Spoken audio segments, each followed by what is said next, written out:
The trick-or-treat bag that kept getting heavier after midnight. October 31st, 2018. Cedar Falls, Iowa. The air smelled like wet leaves and cold sugar. Halloween in our town was supposed to be harmless. Quiet. Predictable. The kind of place where porch lights flickered politely and parents followed behind their kids with thermoses of coffee, talking about school schedules and football scores. My name is Calderon. I was 22 that year, home from college for the weekend, staying at my aunt's house near Birchwood Lane. I had agreed to take my cousin, Milo, trick-or-treating after sunset. He was 8 years old and dressed as an astronaut, his helmet too big, his excitement impossible to slow down. We stepped outside at 6:45 p.m. The sky was already bruised purple, clouds dragging low like they were tired of holding themselves up. Milo carried an orange plastic pumpkin bucket. I carried a black canvas trick-or-treat bag my aunt had used when she was a kid. She told me it was sturdy. I didn't know that word would matter later. The first hour passed the way Halloween always does. Laughter. Candy wrappers crinkling. Porch lights glowing warm. Someone's radio playing old rock songs down the street. By 8:15 p.m., Milo's bucket was full. He was slowing down, feet dragging, voice quieter. I told him we would head back after one more block. That was when he handed me his candy. "You carry it," he said. "It's getting heavy." I poured everything from his bucket into the black canvas bag. It was heavier than I expected. Not unreasonable. Just surprising. We turned down Hollowmere Drive, a street that curved toward the tree line at the edge of town. Fewer houses there. Older ones. The kind with deep porches and long shadows. At 9 p.m., the streetlights flickered on. The air dropped another few degrees. That was when the bag shifted. I felt it clearly. A subtle pull downward, like the weight inside had settled on its own. I stopped walking. Milo bumped into me and laughed, not noticing my pause. "Did you drop something?" he asked. "No," I said. "Just adjusting." I tightened my grip and kept moving. The next house had a single jack-o'-lantern on the steps. No decorations. No music. A handwritten sign taped to the door read "Happy Halloween" in uneven marker. An older man answered. Thin. Pale. Smiling without warmth. He dropped exactly one candy bar into the bag. The bag dipped hard. Too hard. My wrist strained. I looked inside. Candy. Just candy. No tricks. No rocks. No obvious reason for the sudden wait. We thanked him and walked away. By 9:30 p.m., Milo was exhausted. I told him we were heading back. We cut through a shorter route near the creek, a path locals used during the day but avoided at night. The moon was bright. The trees were bare. Leaves scraped across the pavement like fingernails. Halfway down the path, the bag grew heavier again. Not a little. Significantly. My arm ached. My shoulder tightened. The canvas strap dug into my palm. I stopped. "Milo," I said, trying to keep my voice light. "Did you sneak something else in here?" He shook his head, suddenly quiet. "I didn't touch it." I knelt and opened the bag. Candy filled it to the top. But beneath the candy, the fabric stretched downward, deeper than it should. As if the bag were longer on the inside. Something shifted at the bottom. Slowly. Deliberately. I snapped the bag shut. "We're going home," I said. Milo didn't argue. The walk back felt longer. The streetlights behind us flickered off one by one as midnight approached. Porch lights went dark. Decorations deflated and sagged. At 11:57 p.m., my phone buzzed. A notification reminding me to wish a friend happy birthday. Midnight came with no sound. No bells. No wind. The bag dropped.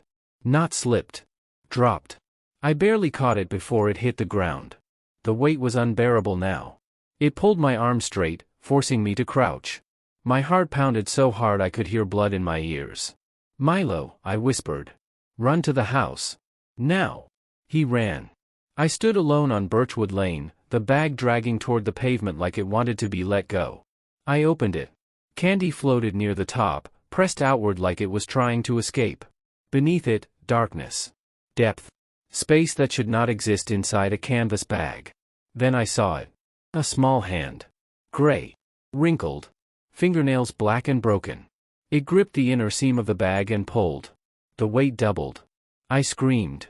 I threw the bag onto the street and stumbled backward. The bag twitched, bulged.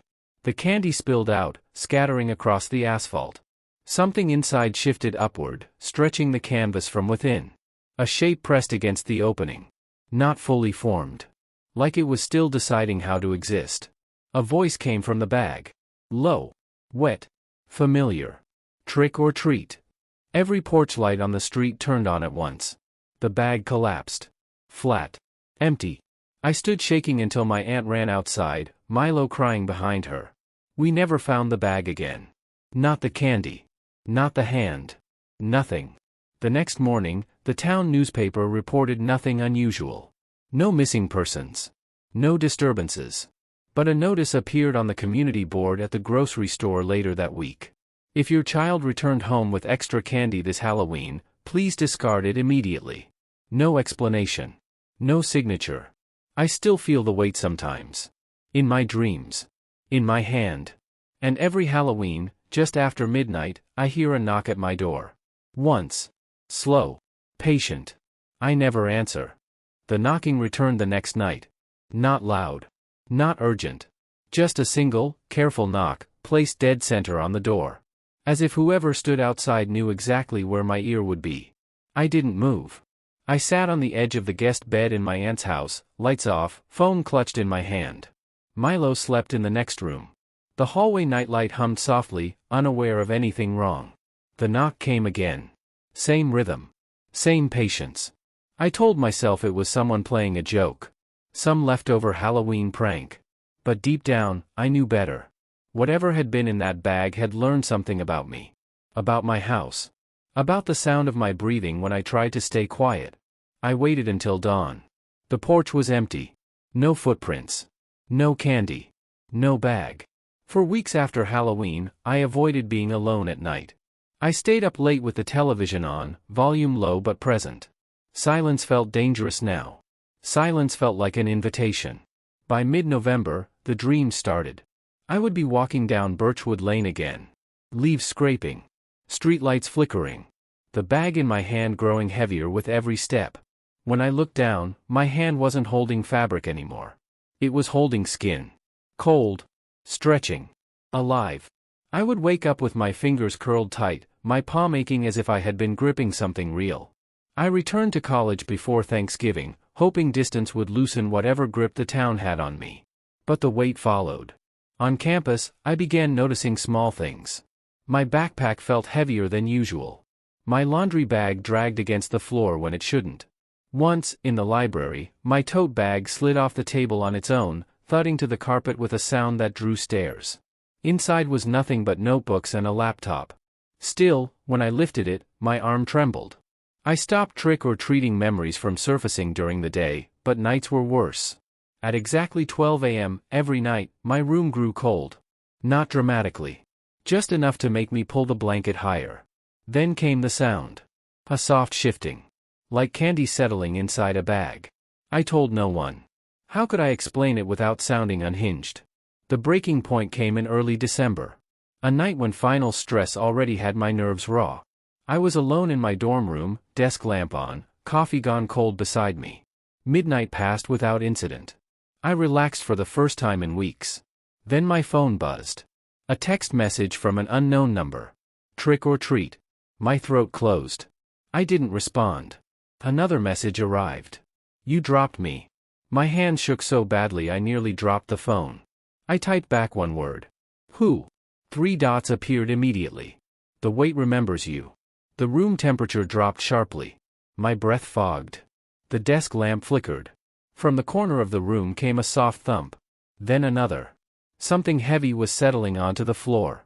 I stood slowly, heart hammering, eyes locked on my backpack near the wall. The zipper began to strain outward. The seams creaked. I backed toward the door. The zipper burst open. Candy spilled out. Wrappers I recognized from Halloween night. Brands I hadn't seen since I was a kid. Beneath them, the bag deepened. Stretched. Darkened. A shape pressed upward from inside. I ran. I didn't stop until I reached the campus security office, breathless, incoherent. They walked me back to my dorm. The room was normal again. Backpack empty. No candy. No damage. They told me I was stressed. That finals did this to people. I packed my things that night and went back to Cedar Falls. If the wait wanted me, I needed to face it where it started. Hollowmere Drive was quiet in December. Bare trees. Dead lawns. No decorations. No warmth.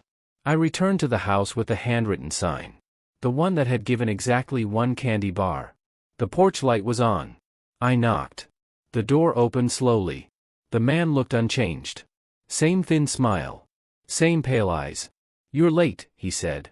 "I didn't take anything," I said. "I gave it back." He tilted his head. "It doesn't work that way."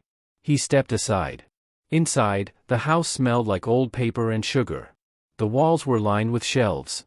Canvas bags hung from hooks. Dozens of them. Different sizes. Different colors. All stretched. All sagging under invisible weight. "What is this place?" I whispered. "A collection," he said calmly. "Every town has one. Someone has to carry what's left behind." I looked at the bags. Some twitched faintly. "Children," he continued, voice soft, "are careful. Adults are not.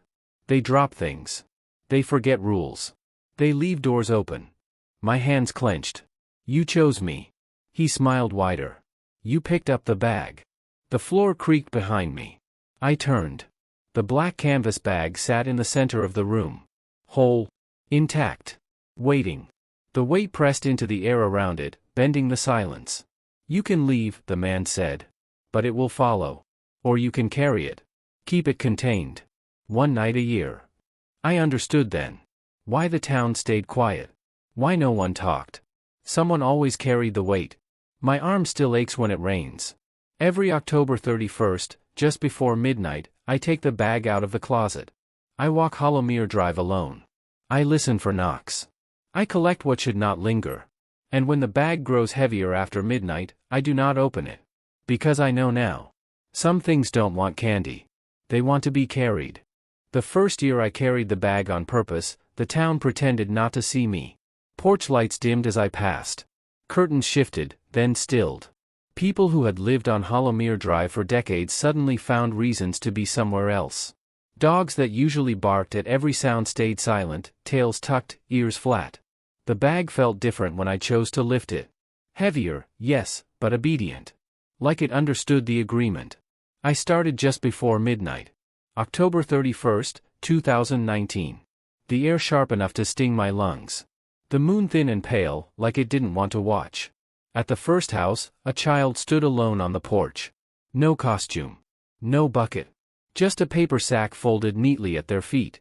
They didn't smile. "Trick or treat," they said. I opened the bag. The weight shifted. Accepted. When I moved on, the porch was empty. The paper sack gone. The house dark.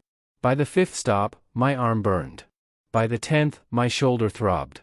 With every offering, the bag stretched deeper, swallowing things that did not belong in the world after midnight. Whispers leaked through the seams.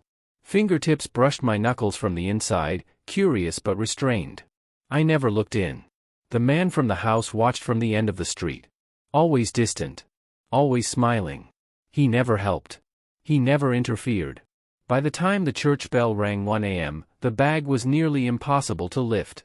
I dragged it home, muscles screaming, heart pounding. When I placed it in the closet, it settled with a final, satisfied sigh. The knocking stopped. For a year. I tried to live normally. I finished school.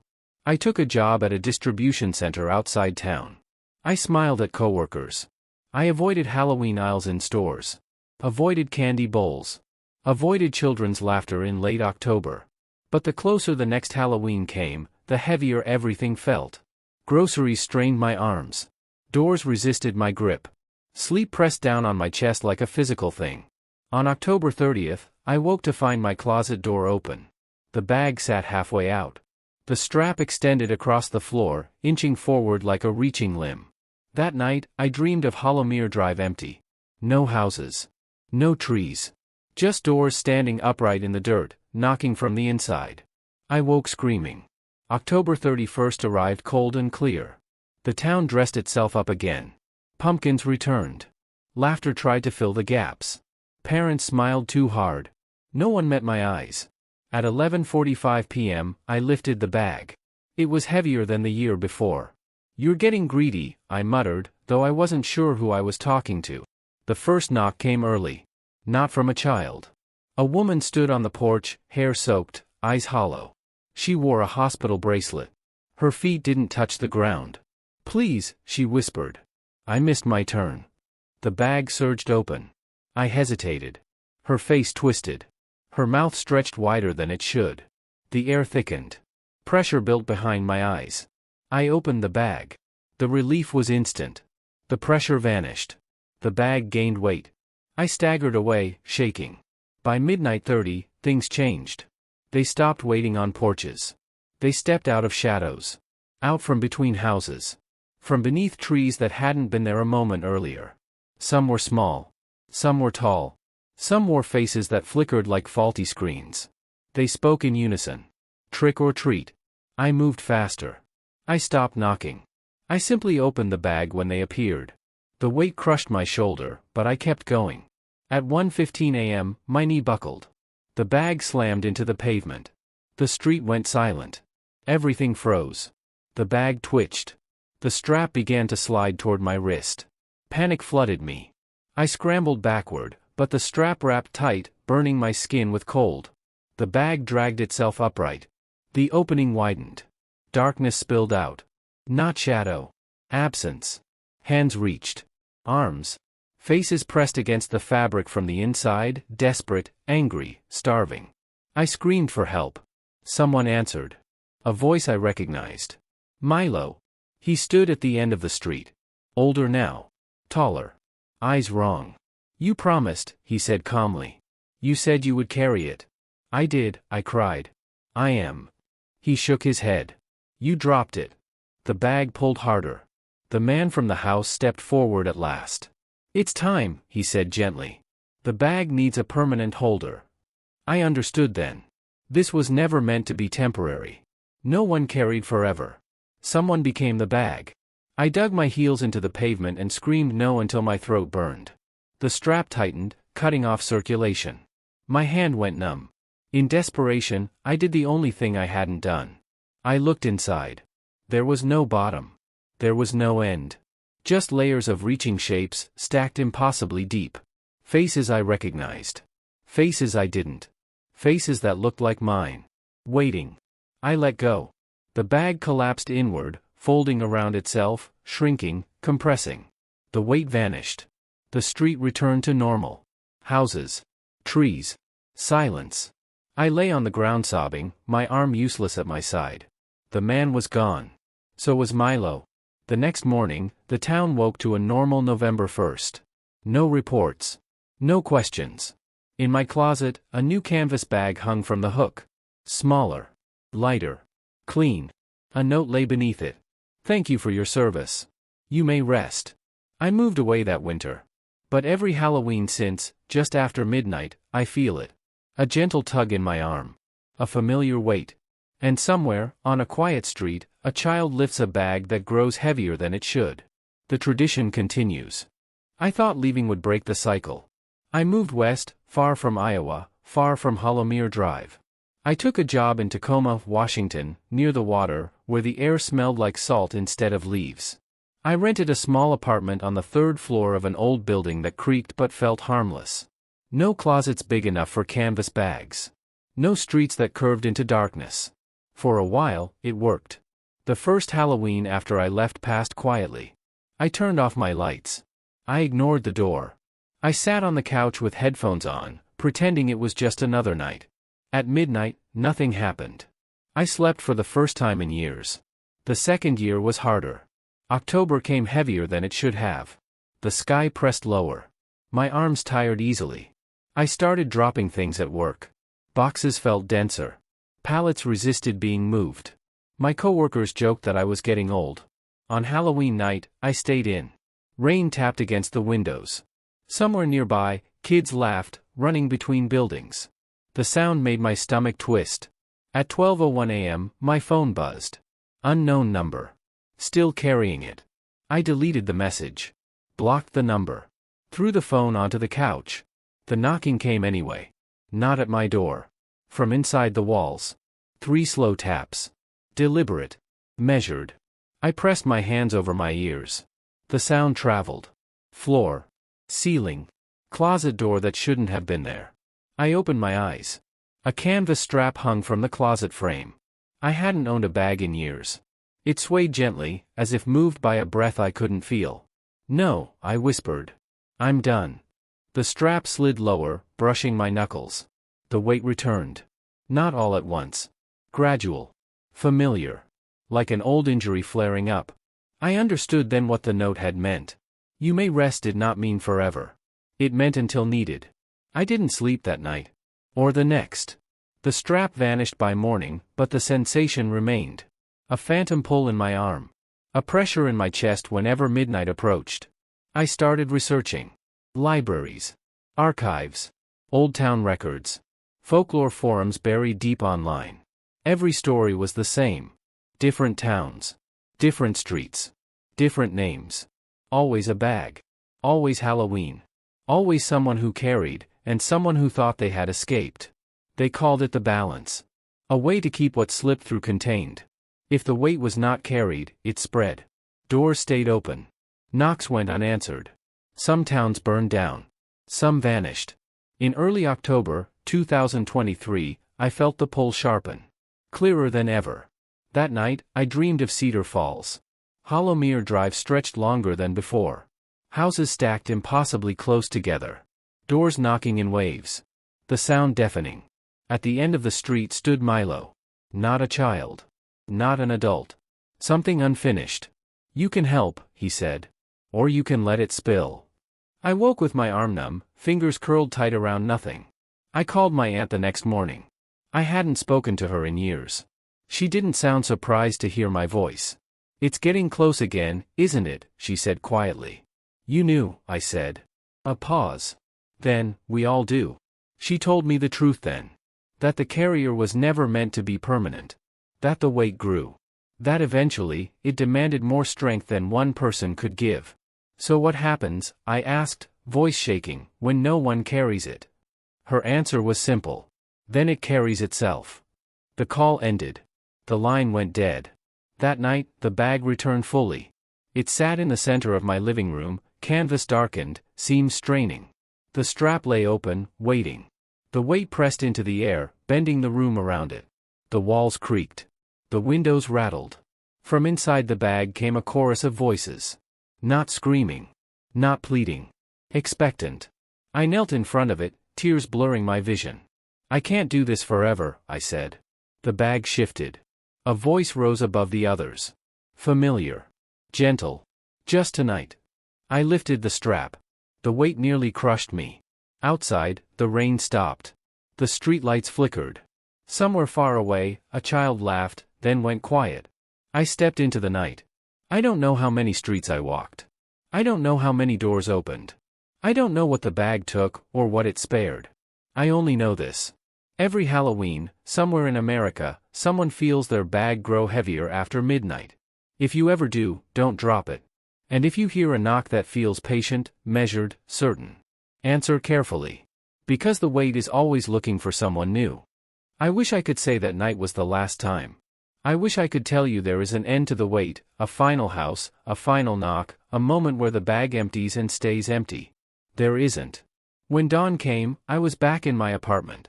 The bag was gone. My shoes were wet with rain that had already dried outside. My arm throbbed like it had been bruised from the inside. On the kitchen table sat a single piece of candy. Unwrapped. Sticky. Warm. I threw it away. The city went on. Tacoma woke up. Traffic returned. People complained about weather and deadlines. No one noticed the thin crack running up the wall of my living room, like something had pressed its way through and barely failed. I stopped running after that. I learned the rhythm instead. The pull starts in early October. Subtle at first. Fatigue. Dropping things. Dreams where my hands are never empty. By the last week, midnight feels louder. Heavier. Like the world is holding its breath. Sometimes the bag appears days early. Sometimes only hours before it's needed. It's never the same one. Different fabric. Different color. Always deeper than it should be. Always heavier after midnight. I don't talk to the man anymore. I don't see him. Maybe he moved on. Maybe he finally became part of the weight himself. I don't see Milo either, but sometimes, just before the bag fills too quickly, I hear his voice. Not accusing. Just reminding. Carry it. I've learned there are rules. Never open the bag after the second hour past midnight. Never look directly at what hasn't finished forming. Never answer a knock that comes from behind you.